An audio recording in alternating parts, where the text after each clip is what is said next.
നമസ്കാരം. 10ാം ക്ലാസ്സിലെ മലയാളം കേരള പാഠാവലി പുതിയ പാഠപുസ്തകം 2ാം യൂണിറ്റിലെ ഉള്ളിനാണെപ്പോഴും ഉന്മതാൻ എന്ന പോൽ എന്നുള്ള പ്രവേശന ഭാഗമാണ് ഇന്ന് നമ്മൾ ചർച്ച ചെയ്യുന്നത്. നമുക്ക് പാഠഭാഗത്തിലെ ആശയങ്ങളിലേക്ക് പ്രവേശിക്കാം. നാം ജീവിക്കുന്നത് മാധ്യമങ്ങൾ ഏറെയുള്ള സൈബർ യുഗത്തിലാണ്.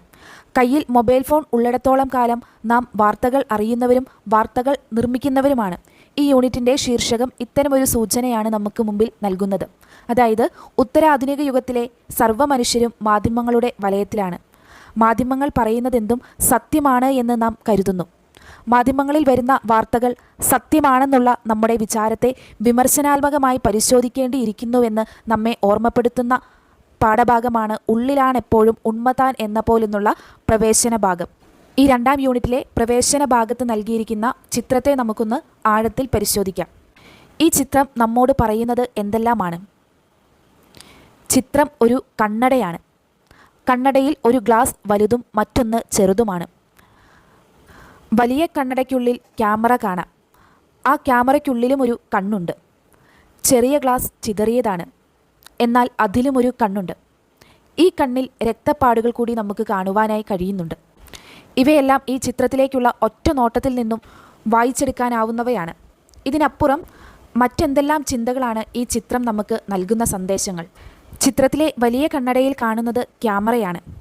ചുറ്റുപാടുകളെ പകർത്തുവാനും പകർത്തിയതിനെപ്പറ്റി ചിന്തിപ്പിക്കുവാനും ക്യാമറ കണ്ണുകൾ നമ്മെ സഹായിക്കുന്നു. ഇവയ്ക്കൊപ്പം തന്നെ നൽകിയിരിക്കുന്ന KA ജയശീലൻ്റെ കവിതാ വരികൾ കൂടി നമുക്കൊന്ന് ശ്രദ്ധിക്കേണ്ടിയിരിക്കുന്നു. കവിതാ വരികൾ ഇപ്രകാരമാണ്: കണ്ണ് കണ്ണിനെ കാണുന്നില്ലെന്നതാണ് കാഴ്ചയുടെ വലിയൊരു കുറവ്. കണ്ണിനെ കാണുന്നില്ലെന്നതാണ് കാഴ്ചയുടെ വലിയൊരു കുറവ്. ഈ വരികൾ എന്തെല്ലാം സൂചനകളാണ് നമുക്ക് നൽകുന്നത്? കണ്ണെന്നുള്ളത് കാഴ്ചയ്ക്കുള്ളത് തന്നെയാണ്. എന്നാൽ കാണിക്കുന്ന കണ്ണുകൾ സ്വയം കാണുന്നില്ല, പരസ്പരം കാണുന്നുമില്ല. ഇവിടെ കാഴ്ചയുടെ വലിയ കുറവ് എന്ന് കവി പാടുന്നത് എന്തിനെക്കുറിച്ചായിരിക്കാം? നമ്മുടെ ജീവിതത്തിലെ ഒരു കാഴ്ച പോലും കേവലം ബാഹ്യമായി കൂടാ. നാം കാണുന്ന ഓരോ കാഴ്ചകളും ഉൾക്കണ്ണോടുകൂടിയായിരിക്കണം കാണേണ്ടത്. ആ കാഴ്ചകൾ നമ്മിൽ അറിവും തിരിച്ചറിവും ഉണ്ടാക്കണം. ആധുനിക മനുഷ്യൻ കാഴ്ചകൾ മാത്രമേ കാണുന്നുള്ളൂ. അവയിൽ നിന്നും അറിവും തിരിച്ചറിവും നേടിയെടുക്കുന്നില്ല. ഇത്തരത്തിൽ ജീവിതത്തിൽ തിരിച്ചറിവുകൾ നൽകാത്ത കാഴ്ചകളാണ് കാഴ്ചയുടെ കുറവായിട്ട് കവി സൂചിപ്പിക്കുന്നത്. മാധ്യമ വിചാരത്തെ കൂടുതൽ വിമർശനാത്മകമായി വിചിന്തനം ചെയ്തുകൊണ്ട് ആഴത്തിൽ പരിശോധിക്കുക എന്നുള്ളതാണ് ഉള്ളിലാണെപ്പോഴും ഉന്മതാൻ എന്ന പോൽ എന്ന യൂണിറ്റിൻ്റെ ഉദ്ദേശ്യം. മാധ്യമ ലോകവുമായി ബന്ധപ്പെട്ട് 3 പാഠഭാഗങ്ങളാണ് നമുക്ക് ഈ യൂണിറ്റിൽ നൽകിയിരിക്കുന്നത്. റെസിഡൻറ്റ് എഡിറ്റർ, അന്നന്നത്തെ മോക്ഷം, തേൻ എന്നിവയാണ് ഈ യൂണിറ്റിൽ ഉൾപ്പെടുത്തിയിരിക്കുന്ന പാഠഭാഗങ്ങൾ. റെസിഡൻറ്റ് എഡിറ്റർ എന്നുള്ള പാഠഭാഗത്തിൻ്റെ ആശയവും കൂടി ഈ ഒരു ക്ലാസ്സിൽ നമുക്ക് ശ്രദ്ധിക്കാം. സാഹിത്യകാരനായ VKNൻ്റെ 50 കഥകളിൽ നിന്നും തിരഞ്ഞെടുത്തിട്ടുള്ള ഒരു കഥയാണ് റെസിഡൻറ്റ് എഡിറ്റർ. കഥയുടെ ശ്രാവ്യവായന നിങ്ങൾ തന്നെ നടത്തുമല്ലോ. നമുക്ക് വ്യത്യസ്തമായിട്ടുള്ള പാഠസന്ദർഭങ്ങളെ മുൻനിർത്തി കഥയുടെ കേന്ദ്രാശയം ചർച്ച ചെയ്യാം. കഥയിലെ ഒരു സന്ദർഭം ശ്രദ്ധിക്കുക. നിത്യവും പത്രത്തിൽ അരക്കോളം എഴുതുക എന്നീ മെയ്യനങ്ങാ വേലകളായിരുന്നു അയ്യങ്കാരുടെ സാഹിത്യ പ്രവർത്തന പരിധിക്കകം. ഈ വാക്യം നൽകുന്ന കഥാസൂചനകൾ എന്തെല്ലാം? വെങ്കിടേശ്വര അയ്യങ്കാർ പത്രപ്രവർത്തകനാണ്. നിസ്സാരമായിട്ടുള്ള വാർത്തകൾ കൊണ്ട് കോളം നിറയ്ക്കുന്ന പത്രപ്രവർത്തന രീതിയായിരുന്നു അദ്ദേഹത്തിൻ്റേത്. മേലനങ്ങാവേല എന്ന സവിശേഷ പ്രയോഗത്തിലൂടെ കഥാകാരൻ പത്രപ്രവർത്തനത്തെ വളരെ വിമർശനാത്മകമായി പരിഹസിക്കുന്നു. പത്രപ്രവർത്തനം എന്നുള്ളത് അന്വേഷണാത്മകമാണ് എന്നുള്ള തിരിച്ചറിവും കഥാകാരൻ തൻ്റെ കഥയിലൂടെ നൽകുവാൻ ശ്രമിക്കുന്നുണ്ട്. മറ്റൊരു ശ്രദ്ധേയമായ സന്ദർഭവും കൂടിയും ശ്രദ്ധിക്കാം. അടിയന്തരമായി ചീഫ് റിപ്പോർട്ടറായി പ്രമോഷൻ വേണം, ഇല്ലെന്നാൽ രാജിവെക്കുന്നു, വന്ദിക്കണം. ഈ വാക്യം നൽകുന്ന കഥാസൂചനകൾ എന്തെല്ലാമായിരിക്കാം? പത്രപ്രവർത്തകനായ വെങ്കിടേശ്വര അയ്യങ്കരുടേതാണ് ഈ വാക്കുകൾ.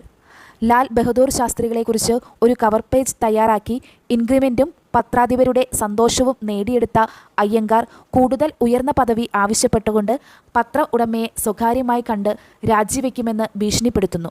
ഇതിൽ കൂടി തന്ത്രത്തിൽ പദവിയും സാമ്പത്തിക ലാഭവും ആഗ്രഹിക്കുന്നതിനും ഇവയ്ക്കു വേണ്ടി ഏതറ്റം വരെ പോകുവാനും മടിക്കാത്തവനുമാണ് അയ്യങ്കാർ എന്ന് സ്വയം തെളിയിക്കുകയാണ്. വർത്തമാനകാല പത്രപ്രവർത്തന രീതിയിലേക്കാണ് ഈ കഥാവാക്യം വിരൽ ചൂണ്ടുക. ചെയ്യുന്ന തൊഴിലിനോട് യാതൊരു വിധത്തിലുമുള്ള ആത്മാർത്ഥതയില്ലാത്ത വെങ്കിടേശ്വരൻ സാമ്പത്തിക ലാഭത്തിനു വേണ്ടി ഏതറ്റം വരെ പോകുവാനും മടിക്കാത്തവനാണ് എന്ന് കഥാകാരൻ ഈ ഒരു സന്ദർഭത്തിലൂടെ വ്യക്തമാക്കുവാനായിട്ട് ശ്രമിക്കുന്നു. മറ്റൊരു സന്ദർഭം ശ്രദ്ധിക്കാം. ഇന്ത നിമിഷം മുതൽ ശെത്തുപോകും വരെ നീ നമ്മ പത്രത്തോട് റെസിഡന്റ് എഡിറ്റർ.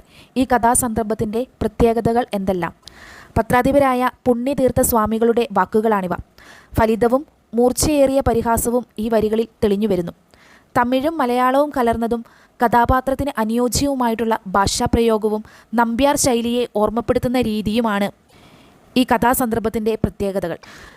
അതോടൊപ്പം തന്നെ പത്രത്തിലെ റിപ്പോർട്ടറുടെ കഴിവില്ലായ്മയും വളരെ വിമർശനാത്മകമായി ദയാർത്ഥ പ്രയോഗത്തിലൂടെ കഥാകാരൻ വ്യക്തമാക്കുവാനായി ശ്രമിക്കുകയാണ് ഇവിടെ ചെയ്യുന്നത്.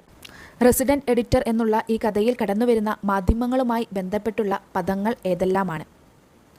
അരക്കോളം, chief reporter, resident editor, cover page എന്നിവയെല്ലാം മാധ്യമങ്ങളുമായി ബന്ധപ്പെട്ടുള്ള പദങ്ങളാണ്. ഇങ്ങനെ ഓരോ തൊഴിലുമായി ബന്ധപ്പെട്ട് ഭാഷാപദങ്ങളും ശൈലികളും രൂപപ്പെടാറുണ്ട് എന്നുള്ള തിരിച്ചറിവ് ഭാഷാ പഠനത്തെ സംബന്ധിച്ചിടത്തോളം വളരെ അത്യന്താപേക്ഷിതം തന്നെയാണ്. VKNൻ്റെ ഈ കഥയെന്ന് പറയുന്നത് കാലം ഏറെ പിന്നിട്ടിട്ടും സമകാലികം തന്നെയാണ് എന്നുള്ളതാണ് റെസിഡന്റ് എഡിറ്ററിൻ്റെ പ്രസക്തി ഇന്നും നിലനിർത്തുന്നത്. നാം ജീവിക്കുന്ന ലോകം മാധ്യമങ്ങളാൽ നിർണ്ണയിക്കപ്പെടുന്നുണ്ട്. മാധ്യമങ്ങൾ പകരുന്ന വാർത്തകളിൽ നിന്നും ശരിയും തെറ്റുകളും തിരിച്ചറിയുവാനുള്ള വിവേകം നമുക്ക് വേണം എന്നുള്ള ആഴമായ ചിന്തയെ പ്രതിഫലിപ്പിക്കുന്നതാണ് VKNൻ്റെ റെസിഡന്റ് എഡിറ്റർ. അവയോടൊപ്പം തന്നെ പത്രപ്രവർത്തനം, റിപ്പോർട്ട്, മാധ്യമ മുതലാളികൾ, അവരെ സംബന്ധിച്ചുള്ള സവിശേഷ ചിന്തകൾ എന്നിവയെക്കുറിച്ച് കൂടുതൽ ആഴത്തിലറിയുവാനായി ഈ കഥ ഒരു പഠിതാവിനെ സഹായിക്കുന്നു. ഇനി നമുക്ക് പാഠപുസ്തകത്തിലെ ഒരു പ്രധാനപ്പെട്ട ക്വസ്റ്റ്യനിലേക്ക് നമുക്ക് പ്രവേശിക്കാം. വർത്തമാനകാലത്തും ഏറെ പ്രസക്തിയുണ്ട് എന്നത് തന്നെയാണ് റെസിഡന്റ് എഡിറ്റർ എന്ന കഥയെ സവിശേഷമാക്കുന്നത്. കഥയെ മനോഹരമാക്കുന്നതിൽ കഥയിൽ സ്വീകരിച്ച ഭാഷയ്ക്ക് വലിയൊരു പങ്കുണ്ട്.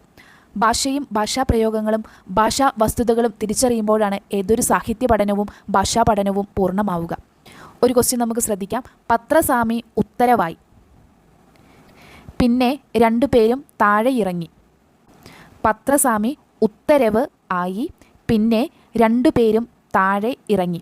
ഇവിടെ അടിവരയിട്ട പദങ്ങൾ സന്ധി ചെയ്തും അല്ലാതെയും എഴുതിയപ്പോഴുണ്ടായ വ്യാകരണപരമായ പ്രത്യേകതകൾ എന്ത് എന്ന് നമുക്കൊന്ന് ശ്രദ്ധിക്കാം.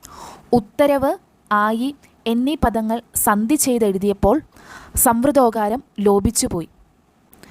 താഴെ, ഇറങ്ങി എന്നീ പദങ്ങൾ സന്ധി ചെയ്ത് എഴുതിയപ്പോൾ വർണ്ണങ്ങൾക്ക് ലോപം വരാതെ തന്നെ യകാരം ആഗമിക്കുകയാണ് ചെയ്തത്.